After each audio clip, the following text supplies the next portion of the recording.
Hello student, मैं M S Soni. पिछली video में अपन लोगों ने शेप फैक्टर के बारे में पढ़ा था। ठीक है, रेक्टेंगुलर का जो शेप फैक्टर आया था वो 1.5 आया था। ठीक है, बहुत अच्छा वीडियो था, देखना जाके। ठीक है, आज मैं आपको बताऊंगा प्लास्टिक एनालिसिस में point of location of plastic hinge. मतलब बहुत समस्या होती है स्टूडेंट को कि सर इस बीम में जो प्लास्टिक हिंज है वो कहाँ लोकेट होंगे, कैसे होंगे, उसका सॉल्यूशन आज लेके आया हूँ। ठीक है, आपका जो वीडियो बहुत धमाकेदार होना है तो आप उसको लाइक शेयर जरूर करें। ठीक है, अब अपन स्टार्ट करते हैं। Point of location of plastic hinge. Plastic hinge locate किस बीम में कहाँ कहाँ होंगे उसको देखेंगे आज। First, at maximum movement location, मतलब जहां पर आपका जो मूवमेंट होगा वो मैक्सिमम होगा, वहां पे पॉइंट ऑफ जो प्लास्टिक हिंज होगा वो लोकेट होगा। Second point, eight fix support, जहां आपका सपोर्ट फिक्स मिल जाए वहां पे क्या होगा, प्लास्टिक हिंज लोकेट होगा। थर्ड पॉइंट है at change the cross section, जहां भी आपका सेक्शन क्रॉस सेक्शन चेंज हो जाएगा वहां पे आपका जो प्लास्टिक हिंज लोकेट होगा। और फोर्थ पॉइंट है the change of the material, जहां भी आपका मटेरियल चेंज होगा वहां प्लास्टिक हिंज लोकेट हो जाएगा। यानी कि 4 पॉइंट आपको लर्न करने हैं कि 4 पॉइंट जहां जहां ये चीज मिल जाएंगी आपका जो प्लास्टिक हिंज है वो लोकेट हो जाएगा। ठीक है, अब प्लास्टिक हिंज कैसे लोकेट होगा वो देख लिया, अब एक अपन एग्जांपल देखेंगे। ठीक है, method of determine collapse load, मतलब कोलैप्स लोड कितने मेथड से फाइंड आउट करेंगे वो देखेंगे। ठीक है, सबसे पहली आती है काइनेमेटिक्स मेथड, सेकंड होती है स्टैटिक मेथड। काइनेमेटिक्स को बोलते हैं अपर बाउंड थ्योरम, स्टैटिक्स को बोलते हैं लोअर बाउंड थ्योरम। जो काइनेमेटिक्स होती है वो it is based on the principle of virtual work, और जो स्टैटिक्स मेथड होती है वो it is based on the combined bending movement. यानी कि यदि आपको काइनेमेटिक्स मेथड से कोलैप्स लोड को फाइंड आउट करना है तो क्या ये प्रिंसिपल ऑफ वर्चुअल वर्क में फाइंड आउट करेगी। मैं अभी एक एग्जांपल बताऊंगा, एकदम समझ में आ जाएगा। ठीक है, जो स्टैटिक मेथड में क्या चाहिए, उसका कंबाइंड बेंडिंग मूवमेंट डायग्राम आना चाहिए। ठीक है, इसमें जो P क्या है लोड है और PU क्या है कोलैप्स लोड। यानी कि यदि काइनेमेटिक्स मेथड है उसमें जो लोड होता है वो is greater than equal to collapse load, statics में जो लोड होता है वो less than and equal to collapse load. ठीक है, ये दो मेथड हैं, बहुत ही इंपॉर्टेंट है, इसको बिल्कुल रट लेना, ये जितने भी एग्जाम है सब में आता है। ठीक है, तो काइनेमेटिक स्टैटिक हो गए। अब आगे देखेंगे इसका एक से आपको एकदम समझ में आ जाएगा। Number of mechanism calculation, number of mechanism calculation कैसे फाइंड आउट करेंगे। सबसे पहले क्या करेंगे, स्टैटिक इंडिटरमिनेंसी निकालेंगे किसी भी बीम का। ठीक है, जो भी स्ट्रक्चर होगा, SI इक्वल टू होता है R minus E, R is the reaction, E is the equilibrium condition. ठीक है, और जो नंबर ऑफ मैकेनिज्म होता है वो M equal to N minus SI होता है, where N equal to possible plastic hinge location. अभी मैंने अभी पिछले बताया कि प्लास्टिक जो हिंज लोकेशन कहाँ कहाँ होता है वो आपको बीम में देखना है, और माइनस SI कर देना है। SI का मतलब क्या है, स्टैटिक इंडिटरमिनेंसी, R माइनस E। इसको कर लेंगे तो आपके क्या number of mechanism find out हो जाएंगे। Number of mechanism find out हो जाएंगे तो आप कोलैप्स लोड कैसे फाइंड आउट करेंगे वो देखेंगे। ठीक है, एक क्वेश्चन है फिक्स बीम है, find out the collapse load. इसमें कोलैप्स लोड निकालना है। अब दो मेथड है, एक स्टैटिक है एक काइनेमेटिक्स है। ठीक है, एक सबसे पहले आपने बीम देखा। ठीक है, बीम होगा एक पॉइंट लोड, मतलब सेंटर पर एक कंसंट्रेटेड लोड लग रहा है, L/2 एक लेंथ हो जाएगी दोनों। ठीक है, L हो जाएगा, ये A पॉइंट है, ये B पॉइंट है। सबसे पहले मैंने क्या कहा था, number of mechanism find out करेंगे। नंबर ऑफ मैकेनिज्म का जो फॉर्मूला बताया था मैंने, क्या बताया था, M इक्वल टू होता है N माइनस SI। तो सबसे पहले आप क्या करोगे, स्टैटिक इंडिटरमिनेंसी निकालोगे। ठीक है, तो SI क्या होता है, R माइनस E। अब सबसे पहले देखेंगे R कैसे, R इज द रिएक्शन। ठीक है, ये फिक्स सपोर्ट है, ये फिक्स सपोर्ट है, लेकिन आप देख रहे हो ओनली वर्टिकल लोड इसमें लग रहा है। यानी कि यहाँ रिएक्शन कितनी आ जाएगी, दो रिएक्शन यहाँ आएंगी, दो रिएक्शन यहाँ आएंगी, और इक्विलिब्रियम कंडीशन भी दो हो जाए, इक्विलिब्रियम कंडीशन कितनी, दो हो जाएंगी। यानी कि SI इक्वल टू क्या हो जाएगा, 4 माइनस 2, यानी कि 2 हो जाएगी। यानी कि स्टैटिक इंडिटरमिनेंसी कितनी आ गई, 2 आ गई। ठीक है, अब सबसे पहले मैकेनिज्म निकाल रहे हैं आप, M इक्वल टू N क्या है, number of plastic hinge. Number of plastic hinge कहाँ कहाँ लोकेट होगा, मैंने सबसे पहले क्या बताया था। सबसे पहले आप देखो फिक्स पॉइंट क्या है, देखो फिक्स पॉइंट 1, दूसरा क्या है 2, तीसरा क्या है कंसंट्रेटेड लोड, मतलब 3 आ रहे हैं। नंबर ऑफ मैकेनिज्म कितनी हो जाएगी, 3, और SI कितना आया है, 2।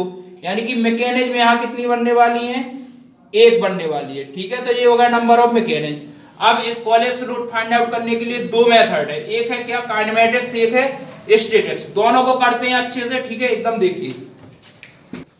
देखो काइनेमेटिक्स मेथड से फाइंड आउट करेंगे क्या कोलेप्स लोड। सबसे पहले देखो एक फिक्स बीम था, बीम का ये डायग्राम कैसे बनेगा, देखो ऐसे मैंने डायग्राम बना लिया, सेंट्रल लोड लग रहा था, यहाँ डिफ्लेक्शन डेल मान लिया, ठीक है, यहाँ थीटा एंगल ए हो गया, थीटा एंगल ए हो गया, ठीक है। अब देखो प्लास्टिक हिंज जहां जहां लोकेट हो रहा है वहीं प्लास्टिक मूवमेंट आ गया, देखो एक जी आया, एक जी आया, ठीक है। सेंट्रल लोड पर देखो एक इस साइड आ जाएगा, ये दो डायग्राम बनेंगे, एक अलग ये बन जाएगा, एक अलग ये बन जाएगा, मतलब दोनों डायग्राम है, यानी यहाँ एमपी यहाँ एमपी, ठीक है।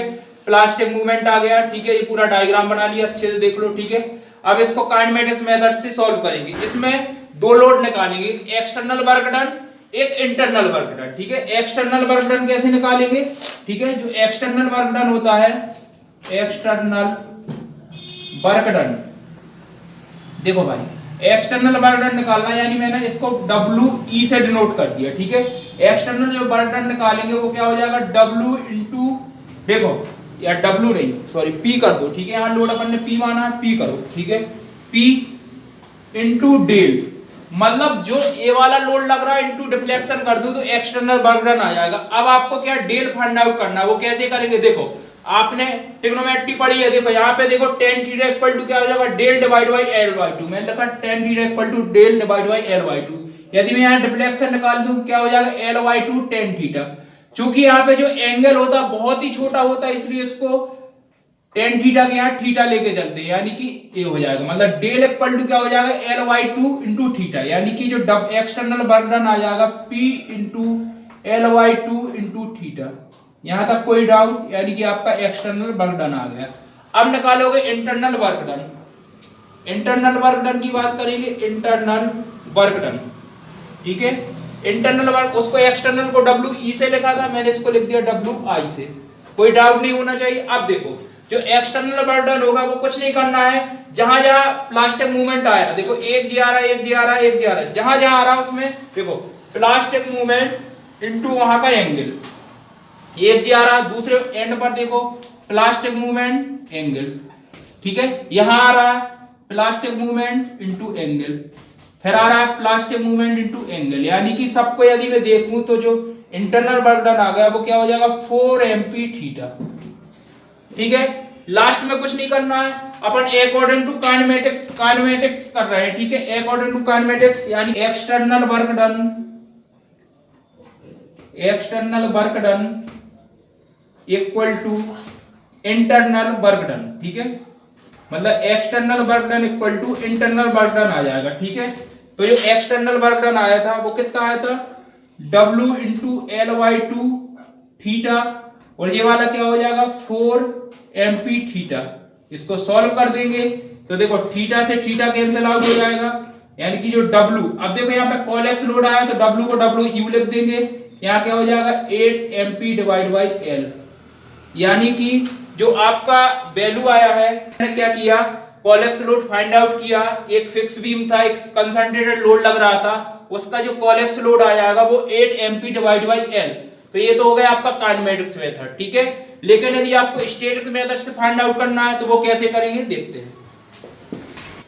स्टैटिक मेथड से देखो देखेंगे, स्टैटिक मेथड का मैंने बोला था स्टैटिक मेथड से तभी फाइंड आउट कर पाएंगे जब उसका बेंडिंग मोमेंट डायग्राम बना लेंगे। मैंने इसका जो बेंडिंग मोमेंट डायग्राम बना लिया, ठीक है, बेंडिंग मोमेंट डायग्राम बना लिया। देखो इस वाले केस में देखो ये शेडेड एरिया बना दिया, देखो यहां से यहां तक का जो WL/8 हो जाएगा, यहां से यहां तक देखो मैंने एरो बना के इसको भी कर दिया WL/8, मतलब टोटल यदि दोनों का ऐड करूंगा WL/4 आ जाएगा। यहाँ MP है, मतलब जी MP हो गया, टोटल यहां से यहां तक सेक्शन का 2 MP हो गया, दोनों का मैंने ऐड कर दिया तो क्या हो जाएगा 2 MP इक्वल टू WL/4, ठीक है।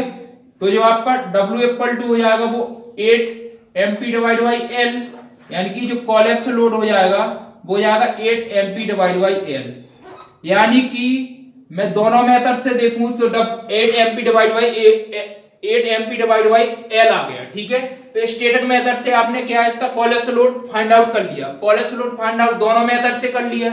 आपको कौन सी मेथड इजी लगी, ठीक है, वो देखना। लेकिन मैं यदि सजेस्ट करूं तो सबसे इजी आपकी जो काइनेमेटिक्स है, क्योंकि हर डायग्राम का आपको बेंडिंग मूवमेंट हो सकता है ना है, ठीक है। तो आप काइनेमेटिक्स मेथड में सिंपल है, उसमें external internal load find out करो, वर्क डन दोनों को इक्वल करो और कोलैप्स लोड फाइंड आउट कर दो। ठीक है, तो बहुत ही सिंपल तरीके से मैंने पूरा विद डायग्राम समझा दिया। काइनेमेटिक्स क्या होता है, स्टैटिक्स क्या होता है, ठीक है, मैकेनिज्म कैसे फाइंड आउट करते, पिछली वीडियो में शेप फैक्टर कैसे फाइंड आउट करते, बिल्कुल इजी तरीके से बता दिया। ठीक है, और क्या है, इस वाले क्वेश्चन को यदि आप समझ गए तो सॉल्व इजीली कर दोगे, नहीं तो बहुत दिक्कत जाने वाली है। ठीक है, तो इस वाले वीडियो को पूरा बिल्कुल स्टार्टिंग से लेके एंड तक देखना, दोनों वीडियो देखना, पिछला वाला देखना, ये वाला देखना, और दोनों को एकदम अपने नोट्स में कंप्लीट कर लेना। ठीक है, और यदि आपको कोई डाउट है तो कमेंट बॉक्स में जरूर लिखना, मैं उसका सॉल्यूशन दूंगा। ठीक है, और बिल्कुल तरीके से जो मैंने पिछले वीडियो दिए हैं उनको भी देखना। ठीक है, और जो मैं मेहनत कर रहा हूं